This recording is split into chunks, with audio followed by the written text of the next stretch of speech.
normally happen, I promise. It's the first time, right? Yeah, it doesn't. But you just have that effect on people. What can I say? The wonderful Plymouth-Owen!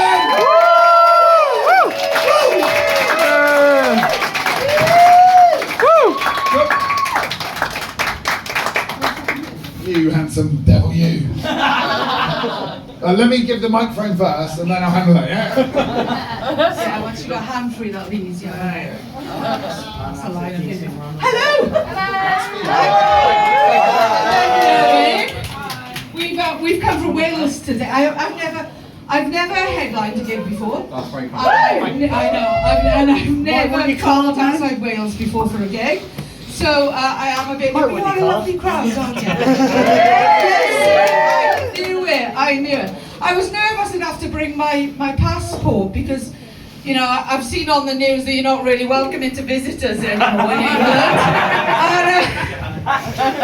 Yeah, but the passport office is on strike. My kids are over a fucking state. I thought risk it, and luckily we have not been picked up and sent off to Rwanda, so things are fine. I know, so far so good.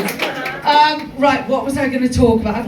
I've got notes because I'm nervous. You just have to bear with me being really unprofessional. Usually, when people meet me, first thing they notice is I really love dyeing my hair really, really bright colours. Yeah, I love it. I love it. I think it's an expression of my personality, and I started it when I hit about 40. I just thought, fuck it. So I started, love dyeing my hair blue, particularly. Not anymore, though, because my daughter, I overheard my daughter describing me as a fat midlife crisis Marge Simpson. Stop laughing. It's fucking rude, isn't it? It's fucking rude. It wasn't even the look I was going for. I was trying to look like Sonic the Hedgehog. Yeah, but it doesn't bother me if people judge me on my looks, because I found the secret to being fucking delightful. No, honestly, I will share it with you because you're such a lovely crowd, right? It all started. Remember when Facebook, like the early days of Facebook, they used to do like really weird quizzes, like, you know, what potato are you? Which flavour crisps is your personality? That kind of shit. So I did one of these quizzes and it told me I was delightful, and I thought, that's vague as fuck, I don't even know what that means. And I tried to share it like you do, innit? And it wouldn't share, so I did the quiz again, completely different result. I thought, fuck, I was delightful for a full 5 minutes and everyone missed it. Turns out I really enjoyed that 5 minutes as well, like playing with the idea of what is delightful in my mind. So I figured that if companies can brand themselves and politicians can fuck off to a jungle and rebrand themselves, I'm thinking to myself, I need to do some branding. So I started branding myself as fucking delightful. And I've been slipping it into conversations, like, we've been with my mates in the club, and the club's a bit boring, and I'd be like, it must be the music, it can't be me, I'm fucking delightful. If I'm in work, my boss will be like, oh no, somebody has deleted all this month's spreadsheets for the wages. And I'd be like, that might have been me, but I make up for it by being fucking delightful. And it works. If you say it with enough conviction and enough, just a little hint of fucking menace, nobody argues.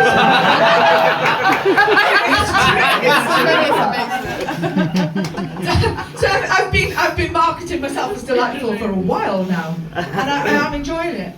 But I think girls, like younger girls, worry too much what they look like. When I was younger, we didn't have this. I think there seems to be a thing with eyebrows, right?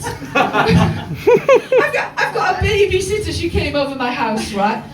And she's telling me she's doing the babysitting job to afford the upkeep of her eyebrows.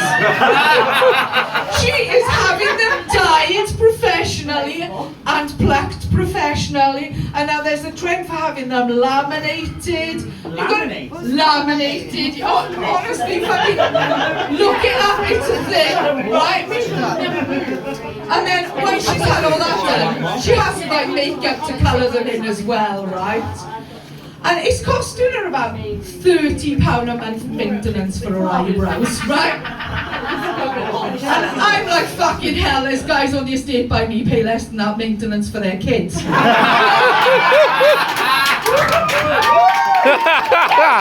fucking eyebrows cost about £1.50 a month, right? But every little helps, yeah? I can't believe it, like. I don't know where they get it from, because I've never overheard men go, oh, I fucking love the eyebrows.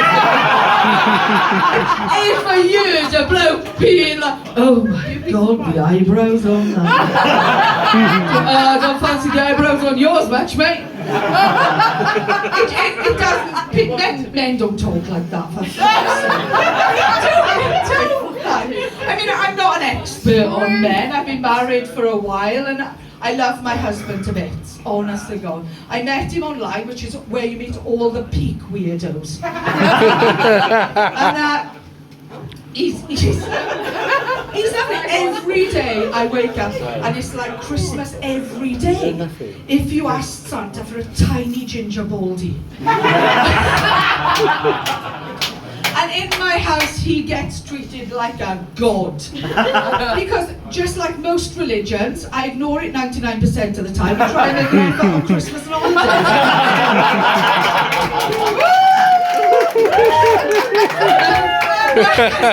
As he's getting older, he's one of these guys, he doesn't believe the mainstream media. He's distrusting of what they're telling him. You know, you can't believe everything the media tells you. You need to critically analyse things. So he goes now to a much more trusted source for all his news. The lads in the works canteen. He came home the other week, he's like, I don't like having that Alexa in the living room. I said, what, why? He said, well, the lads in the works canteen reckon. Oh God, here we go. The lads in the works canteen reckon that Alexa, it listens in to what you're saying, and then the adverts, right, they appear on your timeline, on your social media, on your internet searches, the adverts for stuff you've spoken about. So, it's proven. So I've told him that it's probably down to analytics. Yes, analytics and algorithms, but he's having none of it, right? So in order to prove it to me, he spent 3 weeks of my fucking life, man, right? He's fucking sidling up to Alexa like he's like he's in like a 1950s spy movie. Fucking creeping up to Alexa like he's a Scooby-Doo villain. Not even casually, he's saying things like, Bev, how's that horrible vagina itching?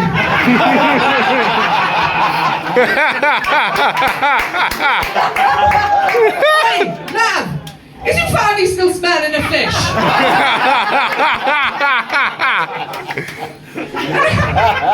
It took me a while to work out what he was up to, like. By week 3, he's so frustrated that every time he's walking past Alexa, he's just going, thrush! Thrush! And after 3 weeks of my life, right? After 3 weeks of that, not one advert for fucking thrush cream, no sort of treatment options, no canister, nothing. So I reckon that makes me right than him.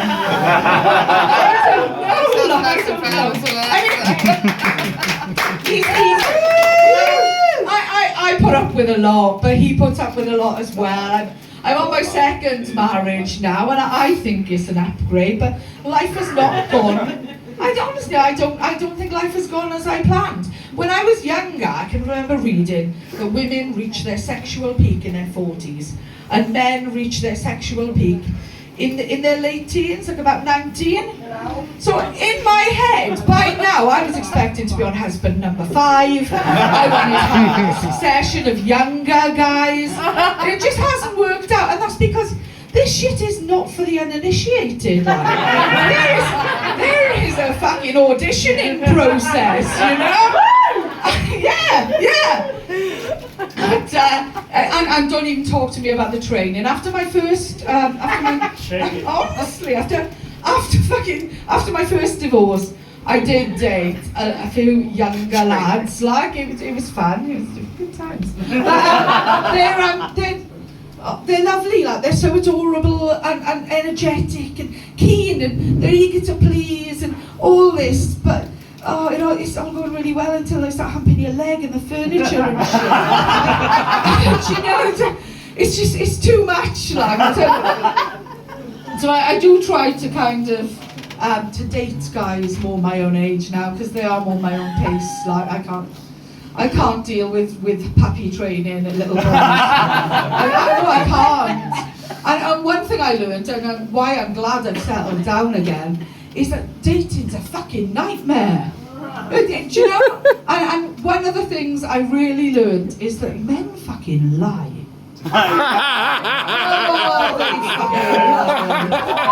And the biggest lie I have ever been told, over and over again, every relationship, I tell them, I've got a high sex drive, and blokes' little eyes light up and they go, I've got you covered, babe. I can keep up with you. That fucking bullshitting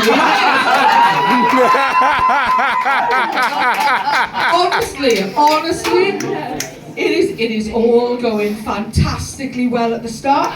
First 3 weeks or so, you're thinking, this is good. I could get used to this. This is fine, right? And then slowly they start wearing pants to bed, like a layer of protection from your wandering hands. Not tonight. And okay, I can excuse that. That's fine. But like, if by about 6 months in, they're wearing like their pants and like pyjama bottoms or shorts to bed, and they're double bagging for their own protection. And this is not good. I've got 2 exes, not a fucking word of a lie, so strike me down, God. I've got 2 exes who started wearing shorts with a fucking belt on.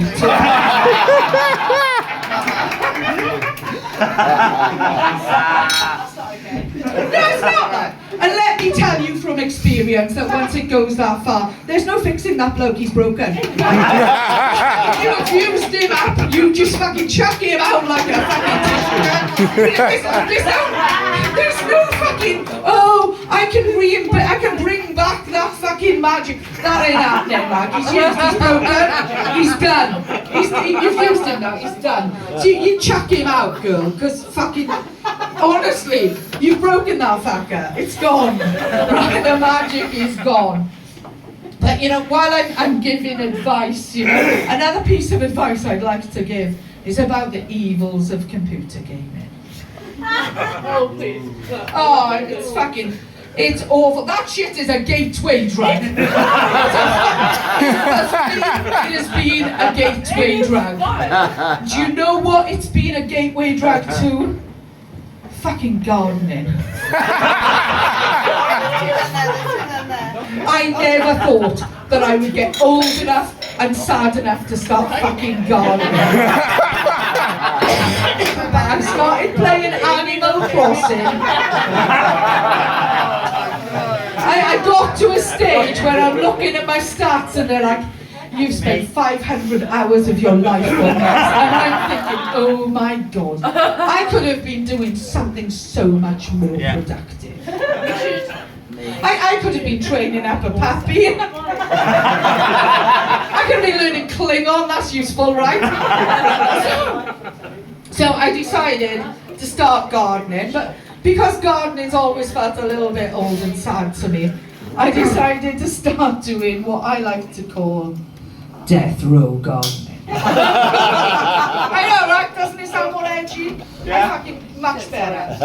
So let me explain death row gardening to you. See, what you do is You go to the supermarket or the garden centre or whatever, and you look for that rack of half-dead plants. They are last stop before the skip, right? And they're all dried up and fucked up, right? Like fucking the plant version of crackheads or something. And you walk along them like Jodie Foster in fucking Silence of the Lambs, while they're saying things like, I can smell your soil.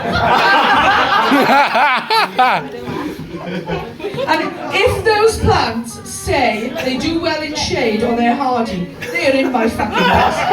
I don't give a shit what they're called, right? I don't give a shit. I take them out, I stick them in the ground, I pay absolutely zero care and attention to them.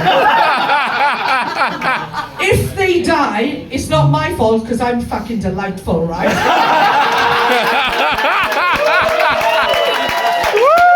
Also, they were half dead when I got them. I'm not murdering them. Yeah.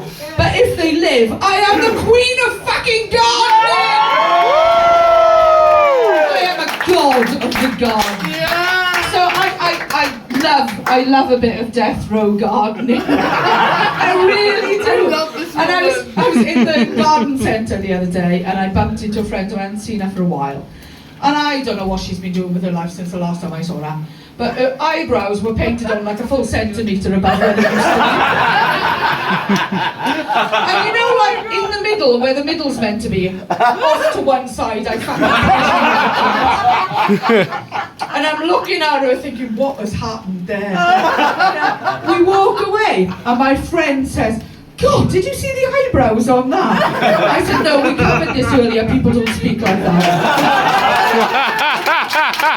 I said, oh, it is such a shame, because she is such a beautiful girl. And I'm so sad that she's got a lovely figure, she's got a lovely personality. Why does she feel the need to mortify herself like that? And my friend said, was she pretty? I didn't even notice she had the rest of her fucking face. All I could see was the eyebrows. I was like a bunny in headlights. They were like the fucking snake off the Jungle Book, man.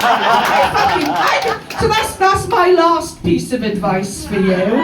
If you are ugly, if you're overweight, if you've got like double chins, if you've got a wart, whatever the fuck is going on, draw your eyebrows on like a Sesame Street character and no one will notice.